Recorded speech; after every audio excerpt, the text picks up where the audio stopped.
दोस्तों, यदि आप 2023 में पॉलिटिकल साइंस की परीक्षा देने वाले हैं, खास करके बिहार बोर्ड से, तो ये वीडियो आपके लिए है।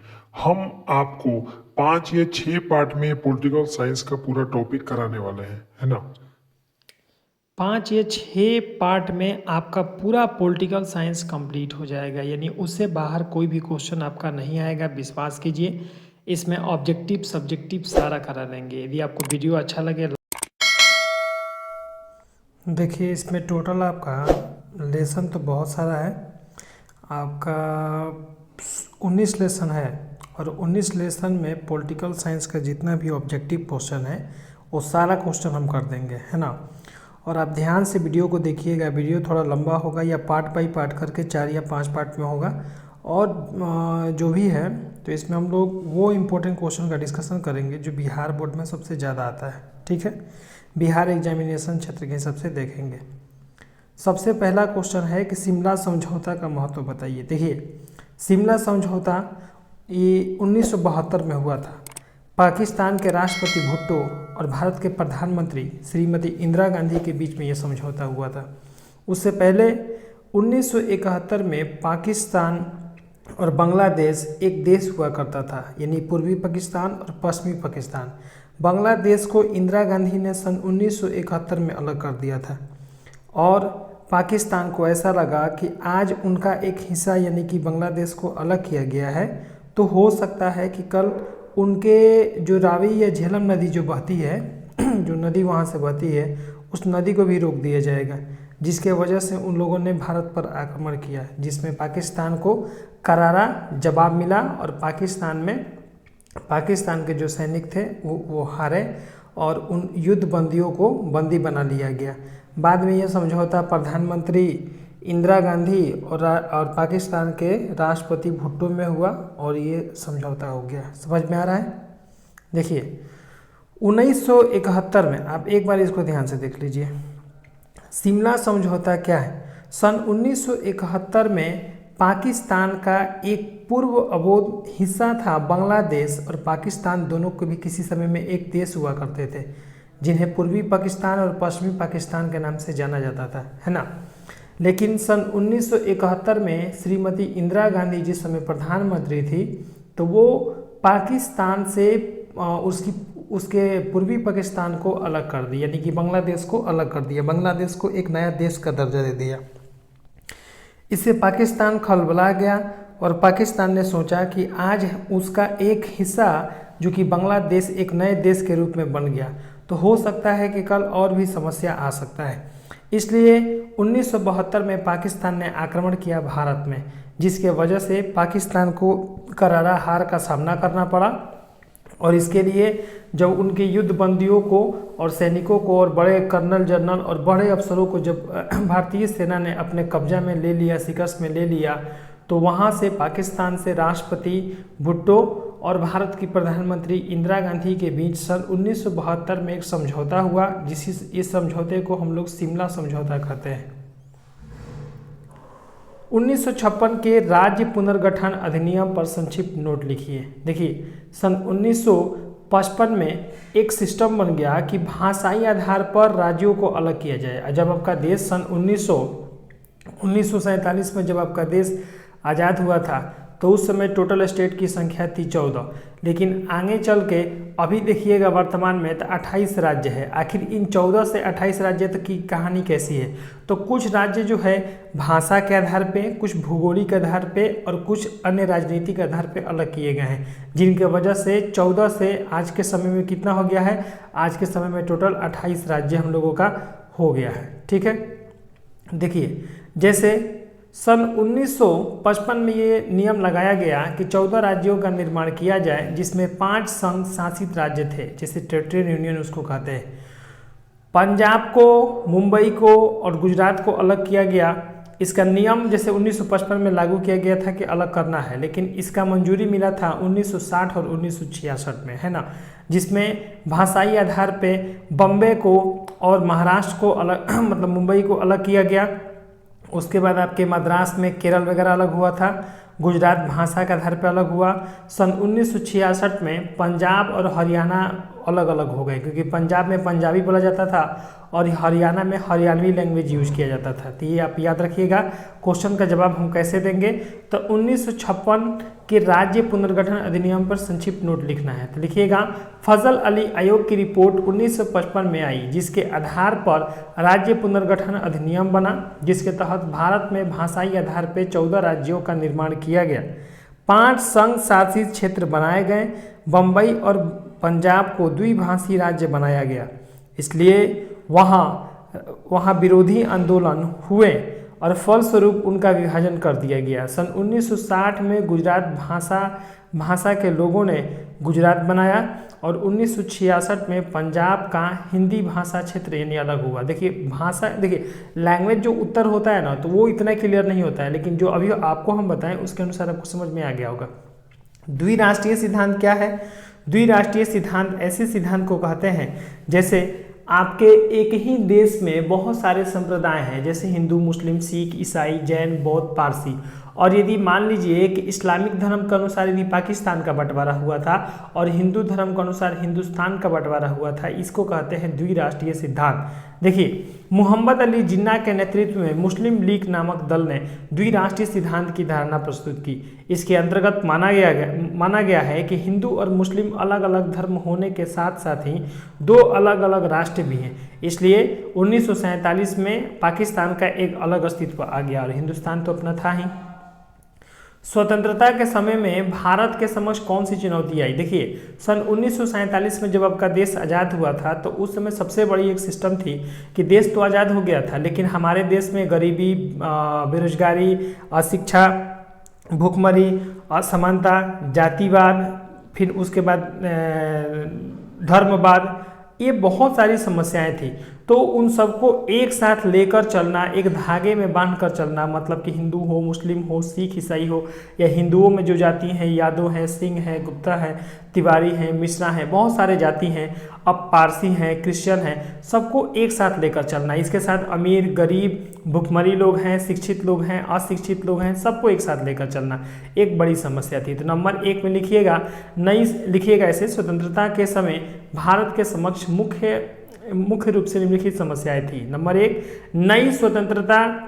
नई स्वतंत्र रियासतों को भारत में एकाएक करना था तथा देश की एकता और अखंडता को हर कीमत पर बनाए रखना था। नंबर 2, देश के विभाजन के बाद देश में आने वाले शरणार्थी, यानी कि जो बांग्लादेश में आकर लोग बस गए थे, 80 लाख से 1 करोड़ के बीच में आपके पाकिस्तान से लोग आए थे, तो वही आकर बांग्लादेश में बस चुके थे, जिसको पूर्वी पाकिस्तान के नाम से जाना जाता था। नंबर 3 में देश में गरीबी, भूखमरी और अशिक्षित तथा असमानता जैसी बुराइयों के विरुद्ध नियोजन विकसित किया गया। और नंबर 4, भारत को विश्व के एक समान प्राप्त दर्जा वाला देश बने, यानी कि विश्व के बाकी देश में जैसे अमेरिका, रूस और जर्मन, फ्रांस का नाम है, उस तरह भारत का भी नाम होना चाहिए, ऐसा प्रयास किया गया। विविधता में एकता का क्या अर्थ है, अथवा भारत में विविधता में एकता का अर्थ क्या है? ठीक है, देखिए भाई, भारत में अनगिनत प्रकार के जाति संप्रदाय पाए जाते हैं, हिंदू, मुस्लिम, सिख, ईसाई, बहुत सारे धर्म हैं। भाषा के आधार पर भी लोग अलग अलग हैं। गुजरात में गुजराती, बंगाल में बंगाली, तमिल में तमिलनाडु, बिहार में अपना बिहारी, भोजपुरी, मगही लैंग्वेज चलता है। उस प्रकार जाति के आधार पे, धर्म के आधार पे और भाषा के आधार पे सबको एक साथ लेकर चलना था, एक अटूट भावना पाई जाती है। इसी को हम विविधता में एकता कहते हैं और इसको साथ में लेकर चलना था। ठीक है, देखिए हैदराबाद, ये क्वेश्चन आएगा नहीं बट आप समझ लीजिए, हैदराबाद के भारत में विलय के लिए उत्तरदायी परिस्थितियों को स्पष्ट कीजिए। जब पूरा राज्यों का बंटवारा हो रहा था तो सब लोग चाहते थे कि लोकतंत्र स्थापित हो, लेकिन हैदराबाद के एक नवाब थे जो चाहते थे कि हैदराबाद जो रहे वो राजतंत्र रहे, तो एक समस्या थी उस समय। चलिए अब क्वेश्चन नंबर 13 देख लीजिए, राष्ट्र निर्माण के नेहरू मॉडल की विवेचना कीजिए। राष्ट्र निर्माण में नेहरू जो थे वो 2 महत्वपूर्ण योगदान किए हैं, एक तो पंचशील समझौता और दूसरा गुट निरपेक्ष नीति, ये दोनों स्थान इनका है। और ऐसे ये क्वेश्चन उतना इंपॉर्टेंट नहीं है बट आप देख लीजिएगा। भाषा नीति क्या है, ये बिहार बोर्ड 2018 और 19 में पूछे गए हैं। भाषा नीति क्या है, देखिए, एक देश में अनगिनत प्रकार के भाषाओं का प्रयोग किया जाता है, जैसे एक साझी राष्ट्रीय भाषा का होना आधुनिक राष्ट्रीय निर्माण का लक्षण माना जाता है, उसके प्रमुख लक्षण में से एक है। भाषा लोगों में भावनात्मक एकता को उत्पन्न करता है, इसलिए देश में एक ऐसी भाषा को चुना जाए जो सब लोग बोले। जैसे आपको अभी हम बताएं कि बंगाल में जाइएगा तो बंगाली, गुजरात में गुजराती, मद्रास या तमिलनाडु में आपका तमिल भाषा यूज किया जाता है, मुंबई में आपका मराठी यूज किया जाता है। तो एक ऐसा लैंग्वेज यूज किया जाए जो पूरे आपके देश में यूज हो, यानी कि हिंदी को यूज किया गया था। क्वेश्चन नंबर 15 है कि सामाजिक और आर्थिक न्याय क्या है। ये झारखंड बोर्ड 2019 में और बिहार बोर्ड 14, 20 और 21 में पूछे गए हैं। भावी एग्जाम 2023 में ये प्रश्न पूछे जाने की अधिक चांसेस है। ठीक है, तो आर्थिक न्याय क्या है? देखिए, हमारे देश में शिक्षित, अशिक्षित, धनी, गरीब, भुखमरी, अमीर, गरीब, बेकार, मतलब अनगिनत प्रकार के लोग रहते हैं। इसके प्रकार अलग अलग जाति, अलग अलग उनका धर्म, संस्कृति, सामाजिक रहन सहन, उस सबको न्याय के रूप में देखना, यानी किसी को कम ना समझना। ये नहीं कि कोई पिछड़ा जाति है तो उसको कम समझना, या फिर कोई गरीब इंसान है या फिर भुखमरी स्थिति उसकी है तो उसको पीछे समझना, ऐसा नहीं है। यानी कि रास्ते में रहने वाले सभी लोगों को एक समान दर्जा देना, इसी को कहा जाता है आर्थिक न्याय। जम्मू कश्मीर भारत का अभिन्न अंग है। कैसे है? तो देखिए, 1947 में जब हमारा देश आज़ाद हुआ था तो विलय पत्र पे राजा हरि सिंह उस समय हस्ताक्षर नहीं किए थे, जिसके वजह से उसको एक अभिन्न अंग घोषित कर दिया गया था जम्मू कश्मीर को। 1957 में जम्मू कश्मीर में संविधान लागू हो गया था। हमारा संविधान जो लिखा गया था वो 26 जनवरी 1950 को लिखा गया था, लेकिन उस समय भारत में, ठीक है ना, उस समय भारत में वो संविधान जब लागू हुआ था तो पूरे भारत में लमसम लागू हो गया था, कुछ राज्यों को छोड़ के, जिसमें जम्मू और कश्मीर में 1957 में लागू हुआ था। 5 अगस्त 2009 को जम्मू कश्मीर को प्राप्त एक विशेष दर्जा का उपाधि मिल गया था। ठीक है, अब देखिए,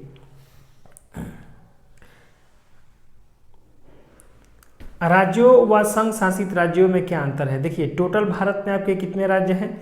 तो भारत में सर टोटल आपके 28 राज्य हैं, और 28 राज्य हैं और आपके 7 पहले थे केंद्र शासित, अब आपके 9 हो गए हैं केंद्र शासित राज्य। ठीक है ना, तो एक केंद्र शासित राज्य और एक राज्य दोनों में अंतर है। देखिए, जो राज्य होता है उसमें मुख्यमंत्री का शासन व्यवस्था चलता है, और जो केंद्र शासित होते हैं वहाँ गवर्नर या डायरेक्ट वहाँ पर केंद्र सरकार की, मतलब कि डायरेक्ट भारत सरकार की वहाँ पर शासन व्यवस्था रहती है। ठीक है, तो आप लिख सकते हैं यहाँ पर भारतीय संघ में 28 राज्य हैं जिन्हें स्वतः प्राप्त है।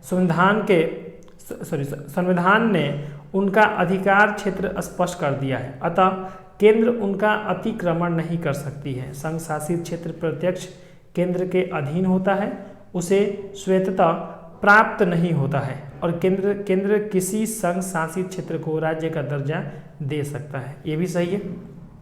चलिए, सुशासन का क्या अर्थ है? सुशासन का अर्थ है कि किसी भी देश में, जैसे सुशासन व्यवस्था का मतलब होता है कि मान लीजिए कोई राज्य है और उस राज्य में सारे व्यवस्था बढ़िया है तो उसे हम लोग कहते हैं सुशासन व्यवस्था। यानी अच्छी सरकार या अच्छी शासन व्यवस्था से हमारा तात्पर्य है सुशासन व्यवस्था। एक अच्छा शासन हो जिसमें नागरिक को बुलंदियों और बुनियादी सुविधाएं मिले, यातायात अच्छे हो, जल, भोजन, शिक्षा, समाज, अमीर गरीब, रोजगार संबंधी अच्छे उपाय मिले, तो इनको कहेंगे सुशासन व्यवस्था। जैसे बिहार में यदि सारे व्यवस्था सुधर जाते हैं, बहुत सारे फैक्ट्री, कल कारखाने हो जाते हैं, लोगों को रोजगार मिलते हैं, यहाँ सड़क, शिक्षा व्यवस्था और स्वास्थ्य संबंधी या सारी चीज़ का व्यवस्था अच्छा हो जाएगा, तो इसको हम लोग सुशासन व्यवस्था कह सकते हैं। सामाजिक न्याय क्या है या न्याय क्या है? ये 2014, 19 और 21 में बिहार बोर्ड में पूछे गए हैं, 23 में भी इसका उम्मीद किया जा सकता है। सामाजिक न्याय ऐसे सामाजिक व्यवस्था से है जिसमें मानव जीवन की मूल आवश्यकताओं की उपलब्धता समाज के प्रत्येक वर्ग को समान रूप से कराई जा सकती है। यानी कि देखिए, न्याय का मतलब होता है ना कि कोई किसी भी स्थिति में हो, कोई राज्य हो या फिर कोई जाति धर्म, किसी भी व्यवस्था में हो, सरकार को जो कानून व्यवस्था है, जो न्याय व्यवस्था है, वो सबके प्रति सामान्य रखना चाहिए और सब में जागरूकता बढ़ाना चाहिए। आप ऐसे लिख सकते हैं इसको। संघीय शासन की क्या विशेषताएं हैं? संघीय शासन की प्रमुख विशेषताएं निम्नलिखित हैं। नंबर 1, 2 या अधिक स्तरों पर शक्तियों का विभाजन करना। नंबर 2, संविधान की सर्वोच्चता होती है तथा संविधान के अंतर्गत ही शक्ति विभाजन की व्यवस्था भी होती है। स्वतंत्र न्यायपालिका को विभिन्न स्तरों की सरकारों के अधिकारों की व्याख्या करने का अधिकार होता है। और इसमें देख लीजिए, और ये सारे व्यवस्था होते हैं संघीय शासन के। ठीक है, चलिए सबसे मोस्ट इम्पोर्टेंट क्वेश्चन जो बिहार बोर्ड 2023 या 24 में ये पूछने का चांसेस ज़्यादा है, राजतंत्र एवं गणतंत्र में क्या अंतर है। देखिए, राजा द्वारा चलाए गए शासन को हम लोग राजतंत्र कहते हैं, और प्रजा द्वारा चलाए गए शासन को हम लोग, यानी कि जो प्रजा चुनाव करवाती है उसमें मुखिया, विधायक, सांसद, मुख्यमंत्री, सांसद या प्रधानमंत्री जो बनते हैं उसे हम गणतंत्र या लोकतंत्र कहते हैं। ठीक है, और राजतंत्र का मतलब राजा द्वारा चलाए गए शासन, जिसमें मंत्री और सेना होते थे, आपको मालूम था एटलीस्ट। चलिए, अब हमारा क्वेश्चन ये है कि राष्ट्र निर्माण का क्या अर्थ होता है। देखिए, राष्ट्र निर्माण का एक अर्थ होता है, ये राष्ट्र निर्माण यानी कि एक देश का जब निर्माण होता है तो उसमें बहुत सारे आपको सांस्कृतिक, धार्मिक, सांप्रदायिक भावनाएं जुड़ी रहती है, भौगोलिक प्रक्रिया रहती है, हर जगह का अपना एक महत्व होता है, और सबको एक साथ लेकर चलना, सबके हित में काम करना, शिक्षा व्यवस्था बढ़िया करना, सामाजिक स्थिति बढ़िया रखना, कानून व्यवस्था राष्ट्र में लागू करना, ये सारे जो व्यवस्था है वही हमारे लिए व्यवस्था है। जैसे संविधान की व्यवस्था करना, संविधान की व्यवस्था हुई थी 1945 से ही काम चला था, लेकिन 26 जनवरी 1950 को लागू हुआ। उसके बाद राष्ट्र निर्माण में भाषा के आधार पे, केंद्र के आधार पे भी बदलाव हुआ। ये सारा इसमें समस्या है। क्वेश्चन नंबर 4 नहीं बोलेंगे, हम नेक्स्ट क्वेश्चन बोलेंगे इसमें, क्योंकि जो इम्पोर्टेंट क्वेश्चन है बिहार बोर्ड 2023 में इस पॉलिटिकल साइंस में अधिकतर क्वेश्चन लड़ेंगे। ठीक है ना, ये जो हम वीडियो बना रहे हैं एकदम बेस्ट इम्पोर्टेंट है, और इस पर बहुत अध्ययन करके ये बनाया गया है। ये नोट्स जो है वो स्मार्ट क्लासेस का नोट्स हैं, जो आपके आरा डिस्ट्रिक्ट के शाहपुर में है ये क्लासेस, है ना। चलिए, कश्मीर समस्या पर निबंध लिखिए। कश्मीर की समस्या, भारत में लगभग 550 रियासतें थी। 1947 के भारत स्वतंत्रता अधिनियम यानी कि इंडियन इंडिपेंडेंस एक्ट में यह प्रावधान था कि रियासत का राजा अपनी रियासत को भारत संघ में मिला सकता है या पाकिस्तान संघ में। देखिए, अब मिला जुला के हम आपको समझा देते हैं। कश्मीर समस्या ये था कि जैसे भारत में जब भारत आज़ाद हुआ था तो टोटल 265 रियासत बनी थी। पहले तो 62 रियासत बनी थी, बनते बनते फिर 565 रियासत बनी थी। 565 रियासत में जम्मू कश्मीर का भी एक उसमें अंक आता है ना, गिनती आता है। तो उस समय हुआ क्या था, जैसे रियासत जो थी तो एक राज्य में वो कन्वर्ट हो रही थी। जैसे कुछ रियासत मिलकर पंजाब बन गया, कुछ रियासत मिलके अपना बिहार बन गया, कुछ रियासत मिलके महाराष्ट्र अथवा दिल्ली बन गया। जो हस्तिनापुर थी पहले उसको दिल्ली बना दिया गया, है ना। तो इसी तरह अब यहाँ पर ये समस्या था कि रियासत को, जो इतनी रियासत थी उनका बंटवारा कैसे किया जाए। बाकी राज्य के जो भी राजा थे उन्होंने स्वीकार किया कि राजतंत्र नहीं, अब लोकतंत्र होना चाहिए, गणतंत्र होना चाहिए। पब्लिक का दबाव भी था। उसमें जम्मू कश्मीर के जो राजा थे, जिनका नाम था राजा हरि सिंह, उन्होंने विलय पत्र पर हस्ताक्षर नहीं किया, क्योंकि वो चाहते थे कि राजतंत्र चले, राजा महाराजा द्वारा फिर से वही सिस्टम चले, है ना। तो एक समस्या बन गई थी। तो राजा हरि सिंह अपना विलय पत्र पे हस्ताक्षर कर दिए, भारत को अपना पूरा प्रॉपर्टी दे दी। लेकिन पाकिस्तान को ऐसा लगता है कि जम्मू कश्मीर उसका अंग होना चाहिए, भारत का अंग नहीं होना चाहिए, लेकिन ये गलत है। और पाकिस्तान ने जम्मू कश्मीर को जीतने के लिए कई बार आक्रमण किया। सन 1947 में पहला आक्रमण, दूसरा आक्रमण 1965 में, जिसको हम लोग आगे देखेंगे क्वेश्चन में। उसके बाद 1972 में शिमला समझौता उसी के लिए हुआ था, वो भी एक आक्रमण था। कारगिल युद्ध 1999 में। ये सारा आपका जम्मू कश्मीर के लिए सब आक्रमण होते रहता है बीच बीच में, है ना। तो इसको हम लोग समझेंगे। ये सबसे बड़ी समस्या है जम्मू कश्मीर में। आज की सबसे बड़ी समस्या है कि वहाँ बम विस्फोट होते हैं।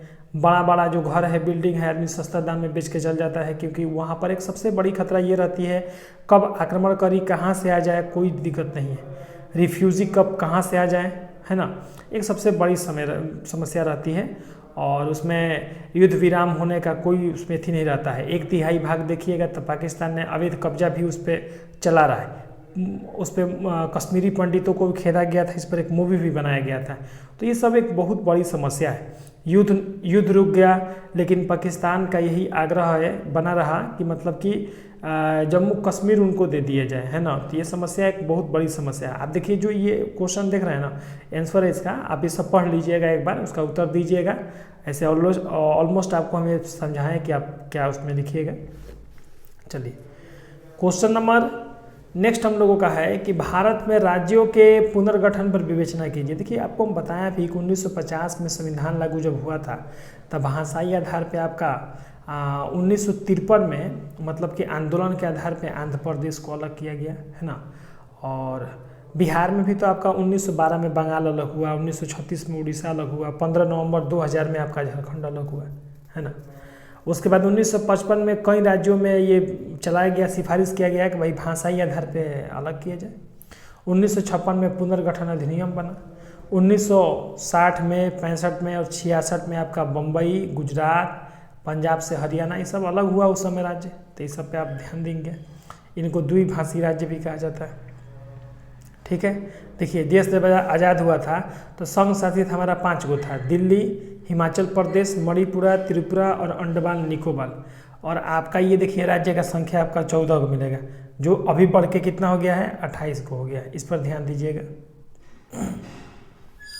राज्य पुनर्गठन आयोग का उद्देश्य क्या है, देख लीजिएगा भाई, 2012 का है और ये इम्पोर्टेंट प्रश्न है। 1947 में देश की स्वतंत्रता के बाद ही यह प्रश्न बहुत महत्वपूर्ण हो गया कि देश में नए राज्यों का गठन किस आधार पर किया जाए। भाषा के आधार पर अलग राज्यों का गठन मांग की गई और उस समय विकराल रूप धारण कर लिया। 1952-53 का वो बात है जिस समय श्री राम दयालु की मृत्यु हो गई अक्टूबर में। और अब इसी तरह की मांग बहुत तेज पकड़ने लगी कि भाषा के आधार पे, धर्म के आधार पे, भौगोलिक प्रक्रिया के आधार पे राजनीतिक आंदोलन और बहुत सारे हुए कि राज्यों को अलग कीजिए। क्वेश्चन नंबर नेक्स्ट हम लोगों का है, स्वतंत्रता के बाद भारत के समक्ष कौन सी चुनौती आई। तो स्वतंत्रता के बाद भारत के पास बहुत सारी समस्या थी, जिसमें विविधता का एकता का समस्या था। दूसरा नंबर के संविधान से मेल खाती लोकतांत्रिक प्रणाली की स्थापना भी करना था। ऐसा विकास जिसका एक वर्ग का नहीं बल्कि समूचे समाज का विकास हो, किसी एक धर्म जाति के लिए नहीं बल्कि हमारा संविधान या विकास सबके लिए हो, ये सब इसमें बनाया गया।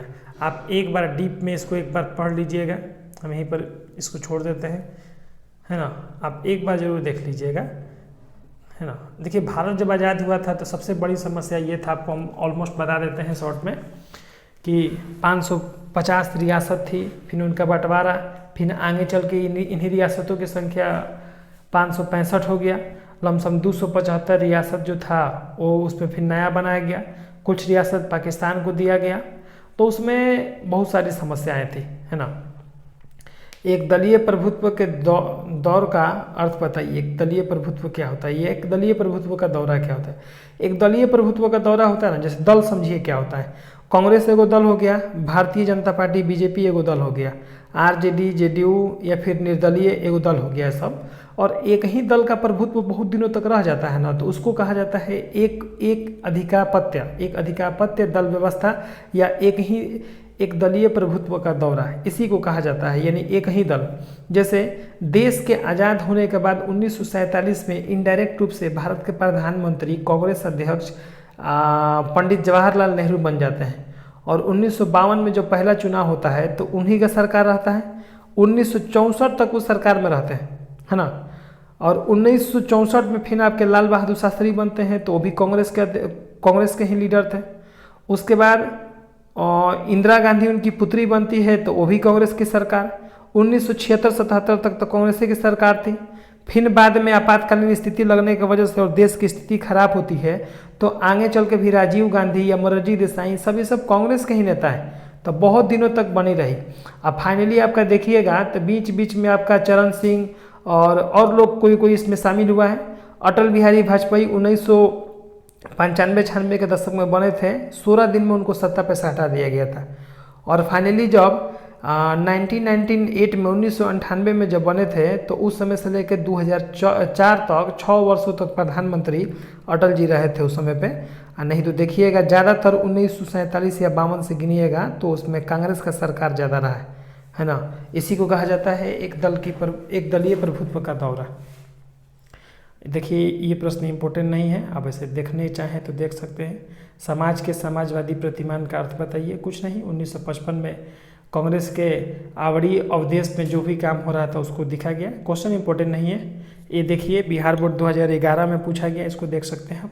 भारत में विपक्षी दल के उदय पर एक टिप्पणी दीजिए। देखिए 1952 वाला जो चुनाव था ना उसमें ज़्यादा कोई दल नहीं था, आगे चल के दलों में बदलाव आया। 1959 और 60 के चुनाव होते होते दल आने लगे। 1970 का भी चुनाव हुआ तो उसमें भी दल आया, लेकिन कांग्रेस का सरकार बना रहा। आपने 12 क्लास में पढ़ा होगा हिंदी में जेपी आंदोलन, संपूर्ण क्रांति 5 जून 1974 में ये हुआ था। उसी के कारण आपातकालीन की एक दशा भी हुई थी।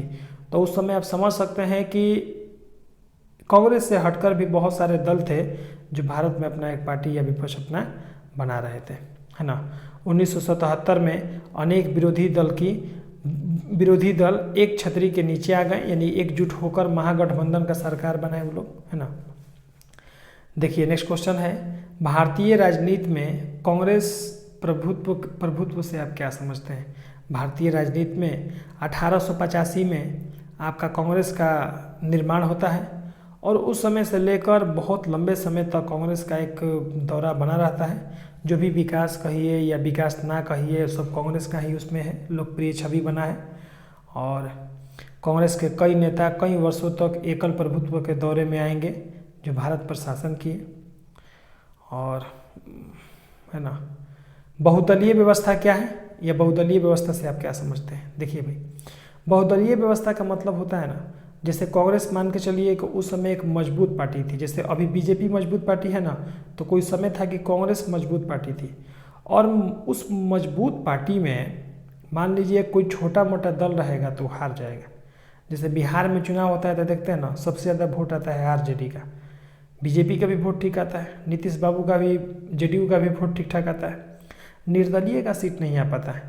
अभी बताइए छोटा छोटा निर्दलीय यदि मिल जाए तो एक बड़ा शक्ति का रूप ले सकती है। तो कांग्रेस को हराने के लिए बहुदलीय व्यवस्था का स्थापना किया गया, यानी कि छोटा छोटा बहुत सारा पार्टी जो है उसमें शामिल हो गया, मिल गया, कांग्रेस के विरोध में खड़ा हो गया। इसी को कहा जाता है बहुदलीय व्यवस्था, ठीक है, जो भारत में एक परिवर्तन लाए। भारत जिसका एक अच्छा उदाहरण प्रस्तुत करता है ना। ऐसे वर्तमान में कांग्रेस व भारतीय जनता पार्टी दो प्रमुख दल हैं जो भारत में बहुत बड़ी संख्या और क्षेत्रीय राष्ट्रीय आंदोलन में उपस्थित है ना। देखिए, अब बहुदलीय व्यवस्था का मतलब होता है दल बहुत मजबूत होना चाहिए, जब भी जो अभी कांग्रेस और बीजेपी को छोड़कर अभी उतना कोई दल मजबूत नहीं है किसी का। नेक्स्ट क्वेश्चन है कि भारत में निर्वाचन का उत्तरदायित्व किस पर है। भारत में निर्वाचन का जो उत्तरदायित्व है ना, निर्वाचन आयोग को है, जो प्रधानमंत्री उस चीज़ का गठन करते हैं और कैबिनेट मिनिस्टर उसमें शामिल होते हैं, है ना। सन 1950 में की गई थी और आयोग के पहले चुनाव आयुक्त सुकुमार सेन थे। और भारत का निर्वाचन आयोग एक स्वायत्त संवैधानिक निकाय है और यह संविधान के अनुच्छेद 324 के अंतर्गत कार्यरत है। आयोग लोकसभा, राज्यसभा और विधानसभा, विधान परिषदों और राष्ट्रपति पद एवं उपराष्ट्रपति पद की चुनावी व्यवस्था करता है। और वर्तमान चुनाव आयुक्त श्री सुनील अरोड़ा है 2018 और 21 के बीच में। अभी हम लोग का 22-23 चलेगा तो अभी उसमें अभी बदल गए हैं। और इसके बाद आपका भारत में दलीय व्यवस्था क्या है, तो आपको हम बताएं कि भारत में दलीय व्यवस्था क्या है। जैसे कि मान लीजिए कि 1885 में आपका कांग्रेस का स्थापना, 1906 में आपका मुस्लिम लीग का गठन हुआ, 1913 में हिंदू महासभा, 1924 में आपका कम्युनिस्ट पार्टी, 1913 में आपका स्वराज पार्टी, 1934 में आपका जयप्रकाश नारायण का कांग्रेस समाजवादी, जो कि कांग्रेस को भी दो हिस्सों में बांटा गया था, कांग्रेस आर और कांग्रेस इंदिरा गांधी वाला आर था, कांग्रेस रिक्विजिस्ट नाम आता है उसका आर, और कांग्रेस ऑर्गेनाइजेशन वो सिंडिकेट वाले नेताओं का था, तो इसको बांटा गया।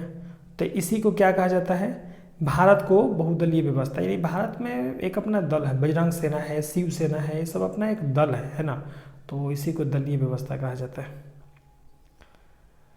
वामपंथी दल से आप क्या समझते हैं, बहुत बढ़िया क्वेश्चन है, 2016 में आया था बिहार बोर्ड में। वामपंथी दल एक ऐसा दल होता है जो क्रांति या बड़े परिवर्तन का आह्वान करके यथास्थिति को पलट देता है, ठीक है ना। जैसे कि राज्य में मान लीजिए गरीबी है, अल्पसंख्यक कोई है, बेकारी है, अज्ञानता है, बीमारी, भुखमरी, मकान नहीं बन रहा है किसी का, कोई ज़्यादा गरीब है, कोई ज़्यादा धनी है, इस सब व्यवस्था को पलटना ही होता है। भारत की कम्युनिस्ट पार्टी, मार्क्सवादी कम्युनिस्ट पार्टी और समाजवादी बहुजन समाज पार्टी आदि को इसी कोटि में रखा जाता है, जो एक समय के अनुसार सिस्टम चेंज किया। दक्षिण पंथी दल क्या है, यह हालांकि इम्पोर्टेंट क्वेश्चन नहीं है, बट आप चाहें तो इसको स्क्रीनशॉट ले सकते हैं या देख सकते हैं। यह खास करके कमजोर या पिछड़े वर्गों के लिए बनाया गया था, और जिसमें किसान, मजदूर, दलित, अल्पसंख्यक इसमें शामिल है। देखिए 2013 में प्रश्न आया है कि भारत के सभी वर्तमान राष्ट्रीय दलों का नाम लिखिए, तो लिखिए भाई राष्ट्रीय दल। राष्ट्रीय दल समझते हैं जो केंद्र में एक स्थान बनाता है। अब देखिए नीतीश बाबू का बिहार में जैसे है तो जदयू है, तो इनका भारत में नहीं है। अभी बोले हैं कि प्रधानमंत्री का चुनाव 2024 में लड़ेंगे, लेकिन इनका सपना है। और ये पार्टी जो है वो राष्ट्रीय पार्टी नहीं है। उसके बाद आपके आरजेडी का भी पार्टी नहीं है, अखिलेश यादव का भी समाजवादी पार्टी यूपी तक ही सीमित है, पूरे भारत में सीमित नहीं है। लेकिन कांग्रेस का, भारतीय जनता पार्टी का देखिएगा तो उसका ऑल इंडिया में है। तो आपको बताना है क्वेश्चन के अकॉर्डिंग वर्तमान में भारत में 7 राष्ट्रीय राजनीतिक दल का नाम बताना है। नंबर 1 में भारतीय राष्ट्रीय Congress, Bharatiya Janata party, राष्ट्रीयवादी Congress, Bahujan Samaj party, communist party of India, मार्क्सवादी कम्युनिस्ट पार्टी और तृणमूल कांग्रेस। ये सब आपका अंतर्राष्ट्रीय राष्ट्रीय है, नेशनल लेवल पर आपका है। वही वाला क्वेश्चन वहाँ यहाँ पर घुमा हुआ है, ठीक है। निर्वाचन व्यवस्था के 4 सुधार बताइए। तो निर्वाचन व्यवस्था क्या है आपको बता दिए। निर्वाचन आयोग द्वारा चलाया जाता है, जो प्रधानमंत्री इसका गठन करते हैं और उसमें कैबिनेट मिनिस्टर होते हैं।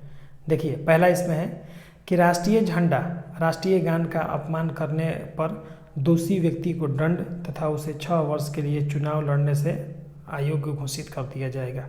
जैसे कोई भी नेता या कोई पार्टी का मेंबर है और अपने देश के झंडा का अपमान करता है, राष्ट्रीय गान का अपमान करता है, तो ऐसे व्यक्ति को 6 साल के लिए चुनाव से हटा दिया जाएगा और उसे बहुत कड़ा दंड दिया जाएगा। नंबर 2 में है कि एक प्रत्याशी 2 से अधिक चुनाव क्षेत्रों में चुनाव नहीं लड़ सकता है। जैसे है ना, कोई पार्टी है तो मान लीजिए एक ऐसा नहीं है कि 2 जगह से सांसद बन जाए या 2 जगह से मुख्यमंत्री या विधायक का चुनाव लड़े, नियम नहीं है इसका।